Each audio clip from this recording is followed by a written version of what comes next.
আজকের প্রথম খবরটা হলো চাকরি পাইয়ে দেওয়ার নামে প্রতারণা। অভিযুক্তকে আটক করে পুলিশে দিলেন ভুক্তভোগীরা। জলসম্পদ বিভাগে চাকরি পাইয়ে দেওয়ার নামে শিলচর তারাপুর এলাকার 17 লক্ষ সহ বরাকের বহু লোকের কাছ থেকে প্রায় 42 লক্ষ টাকা নিয়ে উধাও হয়ে গিয়েছিল শিলচর গুঙ্গুর এলাকার নিশীথ রঞ্জন দাস নামে প্রতারক। 2 বছর পর তাকে পেয়ে আটক করেন প্রতারণার শিকার হওয়া তারাপুরের লোকরা। শুক্রবার এই প্রতারক চক্রের একজন শিলচর গুঙ্গুর এলাকার বাসিন্দা নিশীথ দাসকেও পাকড়াও করে সমঝে দেওয়া হয় পুলিশের হাতে।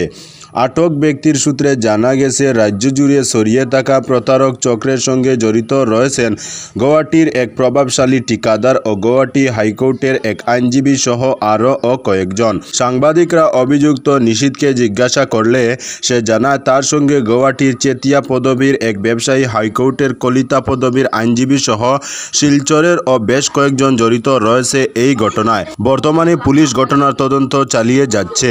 প্রতারিতরা জানান, শুধু তারাপুর এলাকার কয়েকজনকে নিযুক্তির টুপ দিয়ে এই চক্র হাতিয়ে নিয়েছে 17 লক্ষ টাকা। আর দাস পদবীর ওই ব্যক্তির স্বীকারোক্তি অনুযায়ী গোটা বরাক উপত্যকা থেকে তার মারফত সংগ্রহ করা হয়েছে 42 লক্ষ টাকা। প্রতারিতরা জানিয়েছেন, তারা সবাই ওই ব্যক্তিকে অর্থ দিয়েছেন 2022 সালে জলসম্পদ বিভাগে নিযুক্তির জন্য। অর্থ নেওয়ার সময় ওই ব্যক্তি জানায় একটি মামলার সূত্রে বেশ কিছু নিযুক্তি হবে, এই সুযোগে তালিকায় জুড়ে দেওয়া হবে তাদের নাম। আজকের পরবর্তী খবরটি হলো, দেশের নানা প্রান্তে করোনা সংক্রমণ বাড়ছে। দেশের নানা প্রান্তে করোনা সংক্রমণ বাড়ছে। দিল্লিতেও দ্রুত ছড়াচ্ছে করোনা ভাইরাস। দিল্লির স্বাস্থ্যমন্ত্রী পঙ্কজ সিং জানান, বৃহস্পতিবার পর্যন্ত শহরে 23 জন কোভিড আক্রান্তের খবর পাওয়া গিয়েছে। সরকারি সূত্রে জানানো হয়েছে, রাজধানী এলাকা বা এনসিএ অর্থাৎ ন্যাশনাল ক্যাপিটাল এরিয়া ভুক্ত নয়ডা, গাজিয়াবাদ, গুরুগ্রামেও করোনা আক্রান্তের সংখ্যা বাড়ছে। শুক্রবার বিকেলে দিল্লি রাজ্য সরকারের স্বাস্থ্য দফতর নির্দেশিকা জারি করে সব হাসপাতালকে সতর্ক করেছে। করোনা আক্রান্তের চিকিৎসার জন্য পর্যাপ্ত বেডের ব্যবস্থা করতে বলা হয়েছে। এছাড়া ঔষধ ও অক্সিজেন সিলিন্ডারের যোগান পর্যাপ্ত পরিমাণে রাখতে বলা হয়েছে। দিল্লির স্বাস্থ্যমন্ত্রী জানান, রোগীরা রাজধানীতে নাকি দেশের অন্য কোনো এলাকায় গিয়ে করোনা আক্রান্ত হয়েছেন তা জানার চেষ্টা হচ্ছে। চিকিৎসাধীন কয়েকজন দিল্লির বাসিন্দা নন। মন্ত্রী জানিয়েছেন, আতঙ্কিত হওয়ার কোনো কারণ নেই। সরকার প্রয়োজনীয় সব ধরনের প্রয়োজনীয় পদক্ষেপ করছে। ট্রেনে, রেল স্টেশনে করোনা বিষয়ে সচেতনতামূলক প্রচার জোর কদমে শুরু করছে প্রশাসন।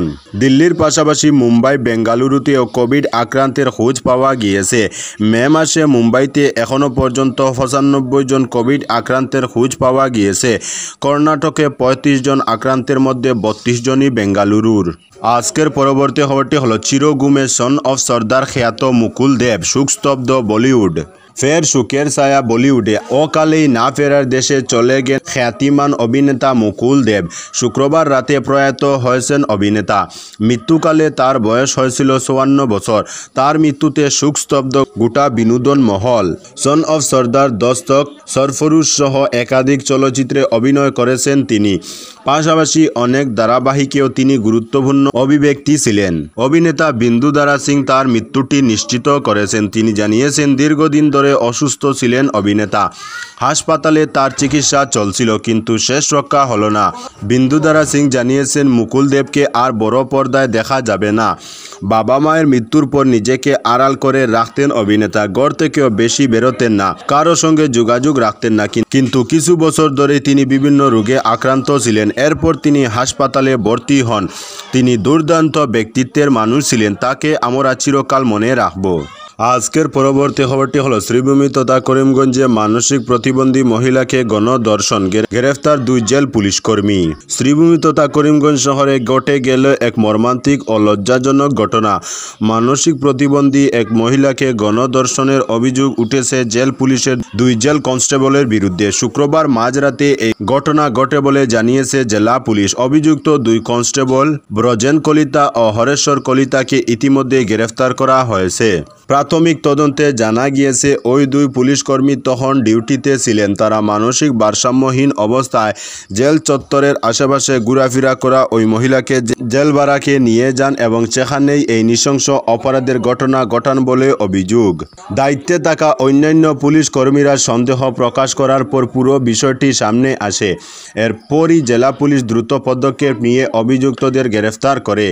ইতিমধ্যেই একটি মামলা রুজু হয়েছে। পুলিশ সূত্রে জানানো হয়েছে ভুক্তভোগী মহিলাকে চিকিৎসার জন্য পাঠানো হয়েছে এবং বর্তমানে তিনি স্থানীয় এক শেল্টার হোমে আশ্রয়ে রয়েছেন।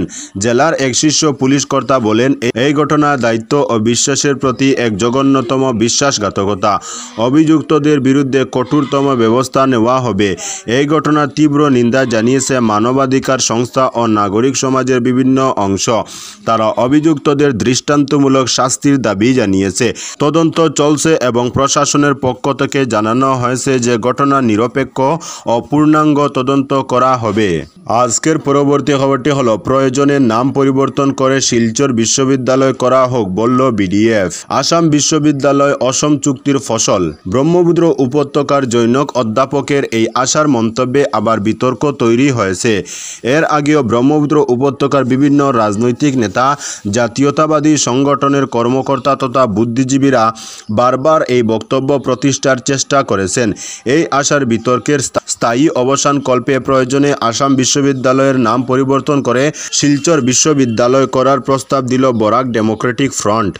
বিডিএফ কার্যালয়ে সাংবাদিকদের সাথে কথা বলতে গিয়ে বিডিএফ মিডিয়া সেলের মুখ্য আহ্বায়ক জয়দীপ ভট্টাচার্য এদিন বলেন যে এবারের 19শে মে উপলক্ষে এই প্রথম অসম সাহিত্য সভার প্রতিনিধিরা বরাক সফরে এসেছিলেন।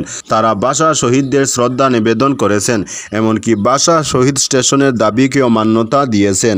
জয়দীপ বলেন, বরাক ডেমোক্রেটিক ফ্রন্ট বরাকের একমাত্র সংগঠন যারা অসম সাহিত্য সভার এই উদ্যোগকে উষ্ণ অভিনন্দন জানিয়েছে, কিন্তু সমস্ত প্রক্রিয়ায় জল ঢেলে দিয়েছে আসাম বিশ্ববিদ্যালয়ে দেওয়া ব্রহ্মপুত্র উপত্যকার জনৈক অধ্যাপকের বক্তব্য। তিনি বলেন, এর জন্য প্রকারান্তরে বিশ্ববিদ্যালয় কর্তৃপক্ষই দায়ী।